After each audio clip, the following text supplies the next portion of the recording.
It is Friday, and we are here with some fire. Happy Friday. Happy Friday. I'm excited for this one. This is something that I think Becca and I both have had to learn to do in the right way, in terms of when you're changing your lifestyle, you always get these comments from people.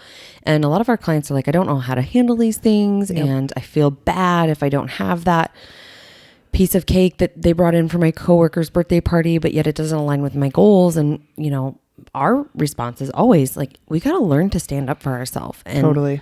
Be proud of what we're doing and be proud of the changes that we're making. We kind of become these we're like the odd people out. Like if you don't want the cake, if you don't want the bread, if you don't want to go out drinking on Friday night, like you kind of become the odd man out. And you become an outcast. People are like, why are you working on this? Why are you making all these changes? That's no fun. Yeah. You become not fun. That's the thing that frustrates me. And really, what is it? What's the Family Guy? Grind my gears. Grinds my gears. That's what I think about. Like, I made a post around this the other week, and it was basically, I can't wait for the day that like people that focus on their health and make changes in their life, that is, you know, not drinking and not having the cake at the birthday party and not having pizza with their friends. Like when they become praised and aren't looked at as being selfish or ignorant or, you know, no fun or whatever it is, like it's so frustrating because it makes people that are trying to make a lifestyle change feel so defeated doing so. Like you're already starting in a bad place because you know you're going to get pushed back. And at the end of the day, a lot of people struggle with developing new lifestyles because of like peer pressure, still hanging around friends and family who don't have the same goals and, you know, alignment, social situations that are very tempting, having temptations in the house, like family, you know, how many times do we hear, well, my husband always goes and buys these things and then they're in the house, like old habits and routines that are really hard to break for people. And I would even add like processed food and how addicting processed food is and alcohol can be. Like these things don't make it easy to make a lifestyle change, but we still, when we are trying to do so, we have to consider things and understand that like, it's not going to be easy. Yeah. And I also think we have to consider the extremes too, because some people think that in order to make a change, they have to go extreme. Yes. And then they feel like a failure because they can't keep up with that insane goal that they set for themselves to go to the gym 7 days a week when you're not even going to the gym at all right now. Like you have no routine around it. And so we do talk a lot with our clients too about like, we have to set realistic goals and expectations, because every time that you make these commitments and you set these expectations for yourself and you fail, you subconsciously tell yourself like, I'm the person that can't do these things. And that's where we want to make sure that if you are wanting to make a long-term sustainable change, one, you go into it with understanding that this is going to be a tough journey and you have to set realistic expectations, but you also can't expect that everybody else in your life is just going to be supportive and they're not going to try to drag you down, or that there's not going to be temptations that arise. And so this is where, before we even make changes with clients, we have to evaluate, what is your lifestyle? What's your current routine?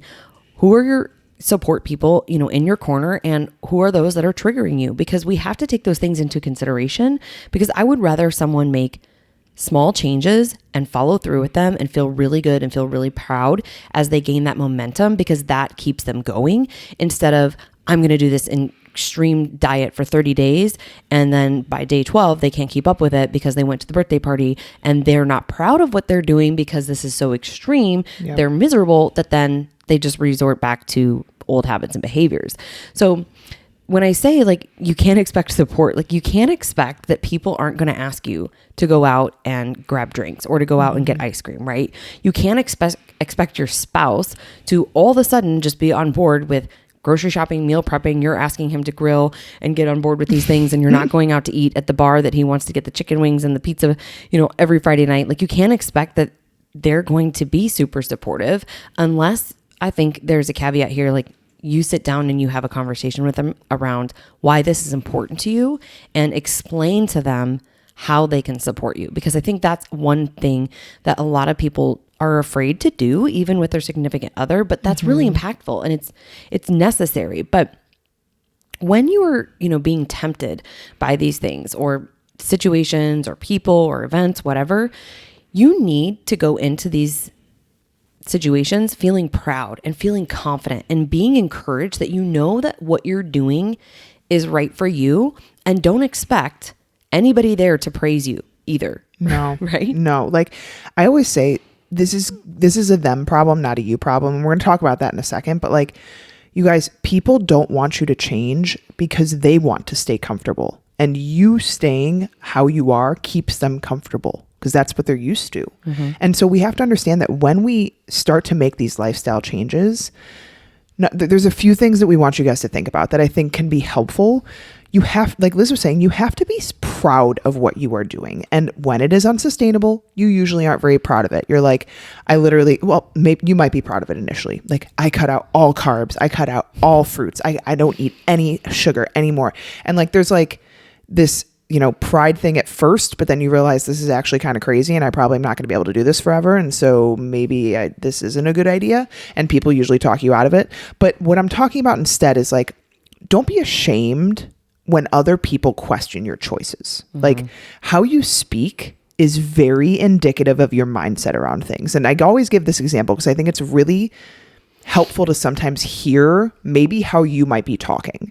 So for example, I'm not allowed to have the cake right now. So sorry. Like I'm not allowed. It's not on my diet. Right.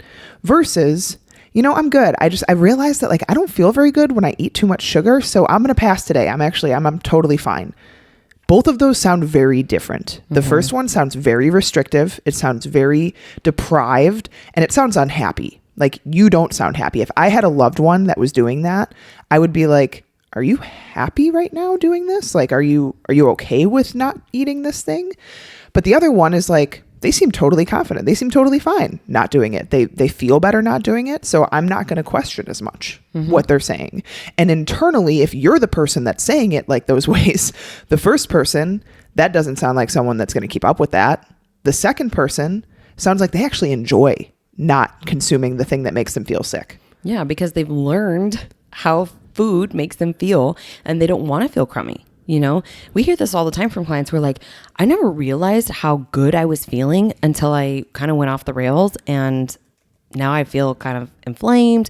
My digestion is kind of thrown off. Like they just don't feel good, but you have to put in the work to get to a place where you can know the difference. And that also helps you become more confident in those situations. And so that's the second one we want to talk about is you build confidence by making commitments and sticking to them.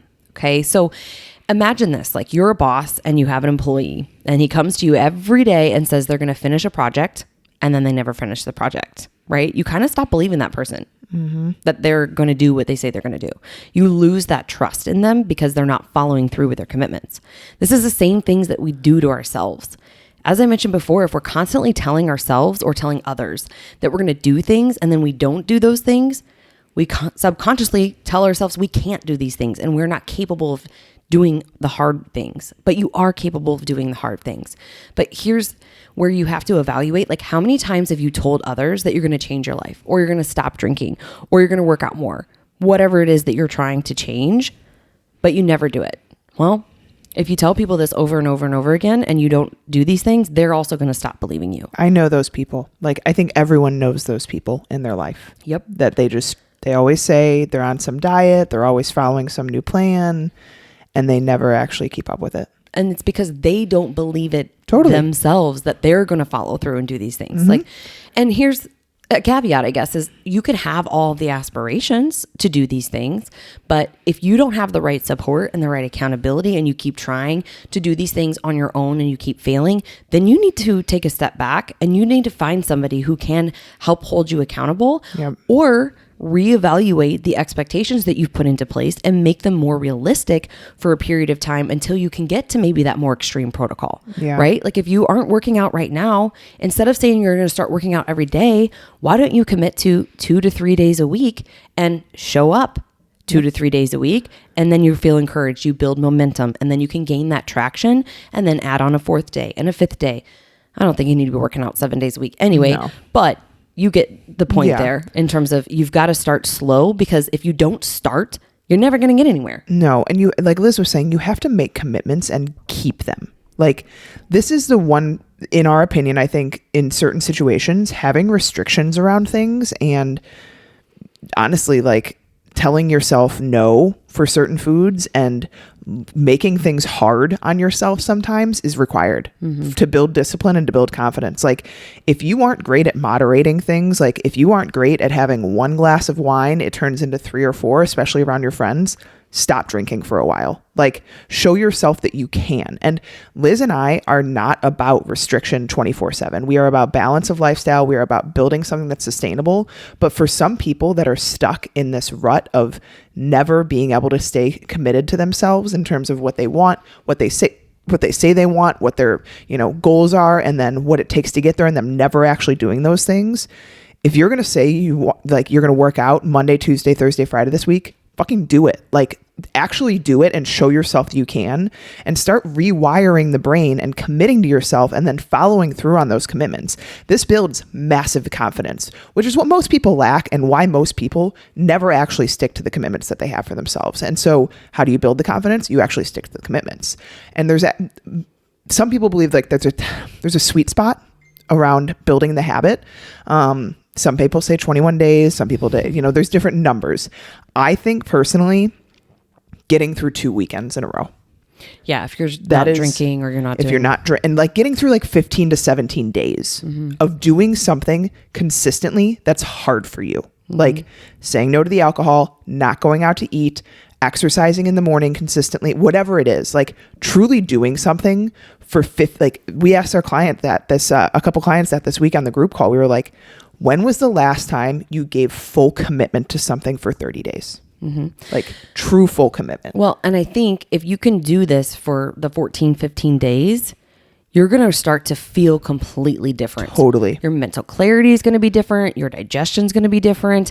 Your mental confidence and just this grit that you're working on building is going to be different. And physically, you just feel good. You feel proud. You feel encouraged because you've actually shown up and stayed consistent for a couple of weeks. And then what you can do is you can focus on that. Focus on how good you feel and be proud of that and tell others when they tempt you. Like Becca gave that example. Like, no, I'm not eating sugar because I realize that it just doesn't make me feel good. I get really tired and I get an upset stomach afterwards. So I'm sure the chocolate chip cookie is delicious. And I'll be honest, like I would love it, but you know what? It's just not worth it right now because I'm feeling so good and I don't want to backslide. Yep. Right. And this is where we talk about sometimes you need to draw the line in the sand in order to get to that place. Sometimes this level of moderation leads to rationalization, and those rationalizations take over and you don't end up moderating. Nope. And so sometimes you do have to go through those phases where you abstain and you're going to feel restricted. But at the end of the day, you have to know that what you're doing is going to be worth it, and you have to believe in it, because if you don't believe in it, you're not going to stick to it. Yeah, absolutely. And I would say at the end of the day, guys, realize that your choices are your choices. They are no one else's. Like they shouldn't impact anyone else's life. They shouldn't make them upset. You shouldn't feel like you have to please others with your choices. Like how many times have we heard clients say, I felt bad about not eating their cake that they made, so I ate it. And it's like, you felt bad about not eating, about avoiding a food that makes you literally physically ill or that isn't serving your goals at all. And you've decided that you wanted to restrain yourself from because you become addicted to sugar. Like you felt bad about eating a food that in no way affects anyone else. Like you guys, most often people are insecure about you making better choices, and it makes them feel bad about the poor choices that they're making for their health. Yep. And that is the underlying, like, I've been in both sides of these shoes where I like when other people that I maybe look up to or that, I enjoy to spend time with, like if they aren't drinking around me and I want to drink, it inspires me to not drink.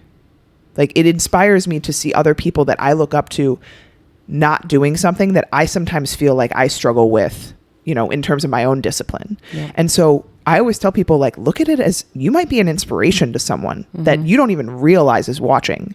And your choices have nothing to do with their lives. And so at best, you're an inspiration. Otherwise, it shouldn't impact them at all. Yeah. And I think if you are really struggling from like your social connections, people in your corner, then maybe you open up to them and you say, hey, I want to do this for the next 30 to 45 days. Do you want to do it with me? And that person might be like, man, I've been thinking about doing this for a while. Yes, I will do it with you. Heck yes, I will do it with you. Here's the thing is like, get excited about what you are doing. if you're excited about what you're doing, you're going to be a lot you're going to be more apt to stand up for yourself. Mm-hmm. Otherwise, if you're angry about what you're doing and you don't fully believe that it's something you can do or you want to be doing, then you're going to cave to the temptations. Totally. Anyone would. Yeah. And it's not a fault to you. It's that whatever you've chosen to do, you need to maybe rethink if you're not excited about it. Yeah, absolutely. And then you have to decide, like, are the sacrifices worth it for you? Because if they aren't mentally at this point in your life, you're never going to stick to what you're trying to do. And that needs to be an evaluation on your end. But if you really truly think that what you're trying to do is right, and you feel like you're struggling with this peer pressure, or you're struggling with, comments from family members, or like your family's Italian, so you all do pasta and like bread and wine and whatever. You guys, at the end of the day, it's your fucking body. It's your life. You have to make the decisions for yourself that you feel are best. And if people love you and support you, they will eventually come around. Okay. You have to stand up for yourself. At the end of the day, when I kept getting pushback, when I was like truly making a lot of lifestyle changes, I kind of got to the FU situation where I was like, I'm going to do whatever I want. If you guys don't want to support me, that's fine. Eventually people come around. They realize how good you feel. They realize how much it's benefiting you, and they start to understand. And believe it or not, a lot of people follow in footsteps.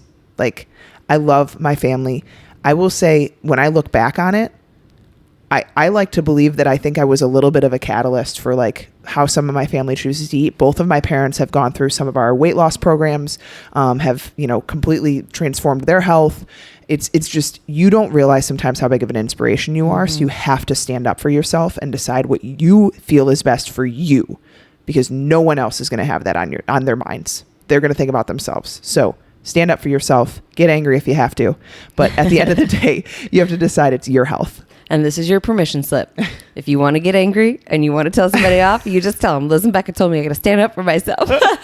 Now, with that, we're being serious because we know that it's hard in the face of temptations when you don't feel like anybody around you is supportive. Like, just lean into it and look internal to that drive that you have, and just know your why and get excited about what you're doing. Get angry if you have to sometimes, but stand up for yourself.